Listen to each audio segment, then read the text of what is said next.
አርቲስት ነጻነት ወርቅነህ ከዚህ ዓለም በሞት ተለየ። አሰላሙ አለይኩም ወራህመቱላሂ ወበረካቱ። ውድና የተከበራችሁ የዩቲዩብ ቤተሰቦች እንደምን አላችሁ? እኔ ደህና ነኝ አልሐምዱሊላሂ ረቢል ዓለሚን። እንግዲህ አርቲስትና ኮሜዲያን ነጻነት ወርቅነህ ከዚህ ዓለም በሞት ተለይቷል ማለት ነው።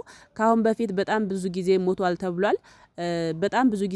ተብሎ ነገር ግን አልሞተም ነበር። የዛሬው ግን እውነት ነው ማለት ነው። እንግዲህ አርቲስትና ታዋቂ ኮሜዲያን የሆነው በኢቢኤስ ቴሌቪዥን የቤተሰብ ጨዋታ ላይ በብዛት የሚታወቀው በኢቢኤስ ቴሌቪዥን ላይ የቤተሰብ ጨዋታ በሚለው ፕሮግራም ላይ በጣም ብዙዎቻችን እናውቀዋለን ማለት ነው። ከዛ በፊት ደግሞ በተለያዩ ድራማዎችና ሲኒማዎች፣ ቲያትሮች በጣም ብዙ ነገሮችን ሰርቷል ማለት ነው። አርቲስትና ኮሜዲያን ነጻነት ወርቅነህ ከዚህ ዓለም በሞት ተለይቷል ማለት ነው። እንግዲህ ሁላችንንም አዝነናል። እኔም የተሰማኝን ሀዘን በውድና በተከበራችሁ ጓደኞቼ ፊት እየገለጽኩኝ ነው። እንግዲህ ከዚህ ቀጥሎ አጠር ያለች ታሪክ አቅርቤላችኋለሁ። ወደ ቪዲዮው ዛሬ እኔ ቢይዘው ነገ እናንተ በዋስ ትለቁትና የኔ ጥርስ በጠንሽ ቦክስ አለ ውሃ ይዋጣል። መሬት ቢዘረገፍ ታላቅ ነው መሰለ። አዲስ አበባ ከሰፈሮችም ኡራኤል የዚህ የባለተሰጥኦ ሰው መፍለቂያ ሰፈር ነው።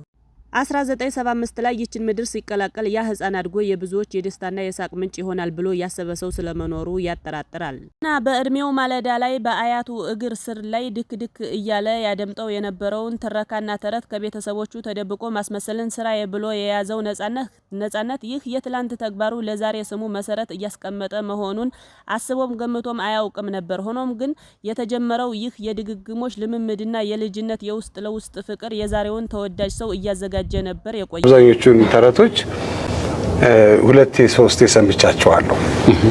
ስንዝሮ ሲባል ስንዝሮ መሆን፣ ጅላጅሎቹ ሲሆኑ ጅላጅል ወንድሞቹን ለመሆን እነዛን ለመሆን ስሞክር ደስ ይለኝ ነበረ።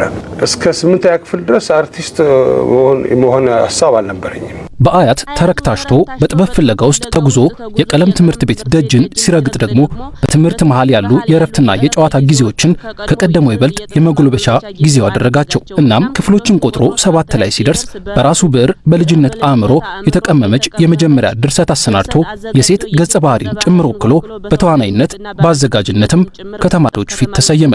7ኛ ክፍል አንድ ድራማ ጻፍኩኝና የጉሊቷ እናቴ የሚል ካስታ አስጠናዋቸው። ከዛ ልጅቷ አልሰራም ማለች። እናቷና የምትሰራው ልጅ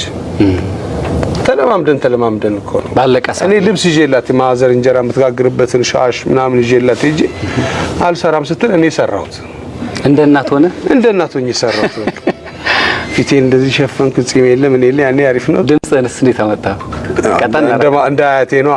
እንደ አያቴ ተቀምሰዋለህ ከእጅህ ተቀምሰዋለህ በኋላ ገና የ7ኛ ክፍል ተማሪ ሆኖ ይህንን ያደረገው ነጻነት ብዙም ሳይቆይ አንድ ክፍል ከፍ ሲል ነበር የመጀመሪያ ሙያዊ ወይንም ፕሮፌሽናል የሚባል መድረኩን መጫወት የጀመረው። ትወና ህይወቱና ኑሮው እንዲሁም ፍቅሩ ነበርና የ8ኛ ክፍል ተማሪው ነጻነት በመጀመሪያ ቲያትሩ ላይ ለመተወን ከኡራኤል ወደ መርካቶ በእግሩ ማቅናት ርቆ የሚታይ መንገድ አልነበረም። ጌታ ቢባል ቲያትር ነው የምሰራው። በፕሮፌሽን የመጀመሪያ ፕሮፌሽናል ስቴጅ እሱ ነው። እዛ ላይ ሰዓት አድርጌ መግባት ነበረብኝ። እኔ በህይወቴ ሰዓት ኖሮኝ አያውቅም። አትወድም እንዴ? 8ኛ ክፍል ነኝ ገና ሰዓት በእግሬ ነው እንጂ የሄድኩት መርካቶ ነው የሚታየው ራሱ። እና ሲስተር ከኡራኤል መርካቶ በእግር ሄድክ እንዴ? በጣም ቅርብ ነው።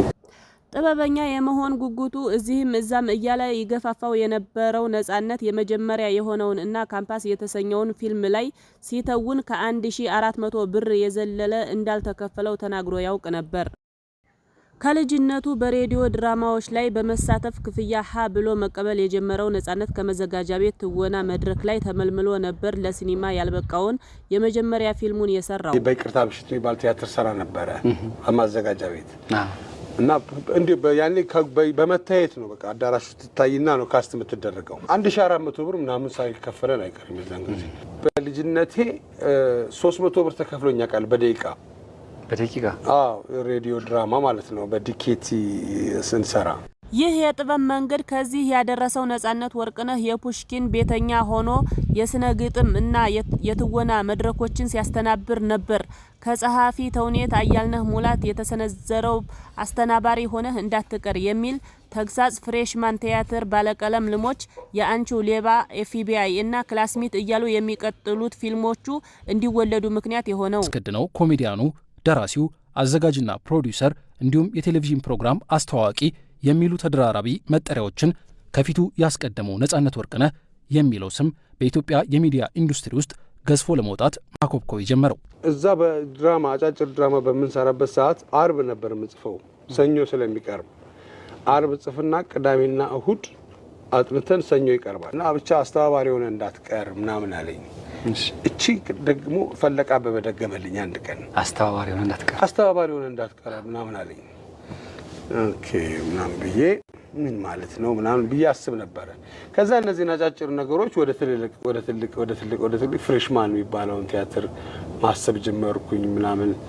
ከዛ ባለ ኤፍቢአይ መጣ ምናምን እንደዚህ ያሆነ መጣ ማለት ነው። በቀበሌ 10ሩ መድረክ ከተወነው የመጨረሻው ኃጢአት ቲያትር እስከ ብሔራዊ ቲያትሩ የዳዊት እንዚራ የዘለቀው ባለጥበብ ፊልሞቹ የሚወደዱለት፣ ጨዋታው የሚጥምለት፣ የማስታወቂያ ስራንም በራሱ መንገድ የቃኘ ሰው ሆኖ የዘለቀ ሰው ነው። ቾምቤ፣ ሚስተር ኤክስ፣ ሲቲ ቦይስ እንዲሁም ሳልነግራትና ሌሎችም ፊልሞች ለኮሜዲ ዘርፍ የተሰራ መሆኑን ያስመሰከረባቸው ፊልሞቹ ናቸው። ላለፉት በርካታ ዓመታት ኢቢኤስ ቴሌቪዥን የብዙዎች ቤተኛ ሆነው ለመዝለቁ በቀዳሚ ምክንያትነት ከሚጠቀሱ ፕሮግራሞች አንዱ የሆነው የቤተሰብ ጨዋታም ቢሆን ድምቀቱ የተቀዳው ከዚሁ ቤተሰባዊነትን ከተላበሰው የነጻነት ወርቅነህ የአቀራረብ መንገድ ነበር። ነጻነት በፊልሞቹም ሆነ በኢቢኤስ ቴሌቪዥን ስሙን ከፍ ባደረገበት የቤተሰብ ጨዋታ መሰናዶ ከተወዳጅ ቀልዶች ውስጥ የሚጨለፉ ማህበረሰባዊ ሂሶች፣ ሊታረሙ የሚገባቸው ሕጸጾችና ቁም ነገሮች ጥቂት አልነበሩም። በነጻነት አንደበት ሲነገሩ ቀልዶች ቀልድ ብቻም አልነበሩም። ላለፉት ጥቂት ዓመታት በጤና መታወክ የተነሳ የሕክምና ክትትል ሲያደርግ የቆየውና ዛሬ ህልፈቱ የተሰማው ተወዳጁ ደራሲ፣ ዳይሬክተር፣ ፕሮዲሰርና የቴሌቪዥን ፕሮግራም አስተዋዋቂ ነጻነት ወርቅነህ ትላንት ጥር 7 ያደረገው የቤተሰብ ጨዋታ ቀረጻ የህይወቱ የመጨረሻ የስንብት ቀረጻ ይሆናል ተብሎ አልተጠበቀም ነበር። ሆኖም ይህ የመጨረሻ ቀረጻውን ባከናወነበት ማግስት በኢቢኤስ የዘለቀውን የዓመታት የቤተሰብነት ቆይታውን እንዲሁም በፈገግታው ያደመቃቸውን ወዳጅ አድናቂዎቹን ተሰናብቶ በህልፈት መሰናበቱ የግድ ሆኗል። በጨዋታው ብቻ ሳይሆን በቁም ነገር አዋቂነቱ ጭምር በወዳጆቹ የሚጠቀሰው ነጻነት በአንድ ወቅት ወደዚህ መወደድን ወዳፈራበት ሙያው የተቀላቀለው ሰው ሲደሰትና ሲስቅ ለማየት ባለው ጉጉት መሆኑን ተናግሮ ነበር። ብዙ ሰዎች ሲያዩኝ ፈገግ ሲሉ ደስ ይለኛል። እኔ በፒያሳ ወይም በ4 ኪሎ ወክ ሳረግ ሰው ትከሻዬን ሲመታኝ በጣም ደስ ይለኛል። እንዳለው ይሰማኛል፣ ከሰዎች መሀል እንዳለው ይሰማኛል። እና እኔ በጣም ማከብረው የሰው ልጅ ነው፣ በጣም መወደው የሰው ልጅ ነው። እና ለእኔ ልዩ ነገር ሰው ነው። ሰው ሲደሰት በጣም ደስ ይለኛል። ቢያለቅስ እንኳን ደስ ይላል። እንዴት? እሱ ነው የሚችልበት፣ ማልቀስ የሚችልበት እሱ ነው። 1975 ዓመተ ምህረት ላይ የተወለደው ተወዳጁ ተዋናይ፣ ደራሲ፣ አዘጋጅና ፕሮዲውሰር እንዲሁም የቴሌቪዥን ፕሮግራም አስተዋዋቂ ነጻነት ወርቅነህ ባለትዳርና የ3 ልጆች አባት የነበረ ሲሆን ከዚህ ዓለም በሞት የተለየውም በዛሬው ዕለት በተወለደ በ43 ዓመቱ ነው። እስከ ፊልምና ማስታወቂያ ስራዎች ብሎም በቴሌቪዥን ፕሮግራሞቹ ሰፊ እውቅናን ያተረፈው አርቲስት ነጻነት ወርቅነህ ከዚህ ዓለም መለየቱን የተመለከተ መረጃ ወጥቷል። ጥንቅራችን አጠር አድርጎ ከያዛቸው ዕለታዊ መረጃዎች